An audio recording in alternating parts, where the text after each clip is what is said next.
আসসালামু আলাইকুম গাইস, কি অবস্থা সবার? লাইফের সব ব্যস্ততা আর দৌড়াদৌড়ির মাঝে একটা দিন যেন একটু নিঃশ্বাস নেওয়ার সুযোগ এনে দিল। Sea World trip with KTF 2020 association. ভ্রমণটা শুরু হয়েছিল হাসি, আনন্দ আর একরাশ উত্তেজনা নিয়ে।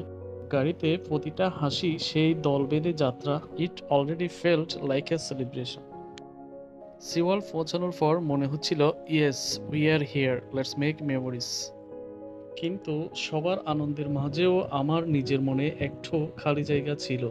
My baby was not feelings well. তাই চাইলেও আমি সেই মজার রাইডগুলোর অনেক কিছু করতে পারিনি। বাচ্চাকে কোলে নিয়ে দূর থেকে দেখছি সবাইকে। কেউ হেসে হেসে জাম্প করছে স্পিনিং রাইডে, আর কেউ উঁচু থেকে নিচে নামছে স্ক্রিম দিয়ে। Honestly, it felt great watching them even from the sidelines. এই ভ্রমণ শুধু আনন্দের নয়, ছিল বর্নিং কেয়ার আর একসাথে থাকার একটি মিষ্টি অনুভূতি। One thing I truly realize, it's not always about the ride. Sometimes it's about the people beside.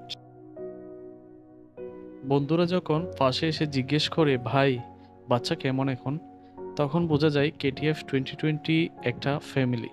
সবাই মিলে ছবি তোলা, একসাথে খাওয়া আরো ছোট ছোট মুহূর্ত মিলিয়ে গড়ে উঠেছিল এক বিশাল সুখের স্মৃতি। হয়তো এবার অনেক কিছু মিস করেছি, কিন্তু কোনো আফসোস নেই, কারণ আমি ছিলাম সবার মাঝে, আর সেই মুহূর্তগুলোই আমার ট্রিজার। সি ওয়ার্ল্ডে সেই বিকেলের আলো, বাচ্চার নিঃশ্বাস, পাশে থাকা মানুষগুলোর হাসি, সব কিছুই একসাথে মিলে আজও মনে পড়ে। That's what travel does.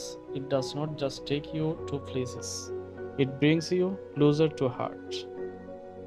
এই স্মৃতিগুলো আমাদের সঙ্গেই থাকবে, আর সামনে নতুন গন্তব্য, নতুন গল্প কেটিএফ 2020 এর সাথেই। Because we are not just a team, we are a journey together. যারা পর্যটক আছেন তারা কিন্তু সাবধান, ফানি নামে বেল্লাই সি ওয়ার্ল্ড মেতে আর বাই কিন্তু এটা ফাইখানা করে দিই।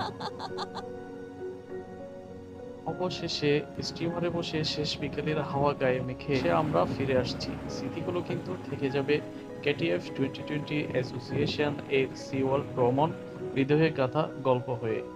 সো থ্যাংক ইউ সবাইকে, ভালো থাকবেন, আল্লাহ হাফিজ।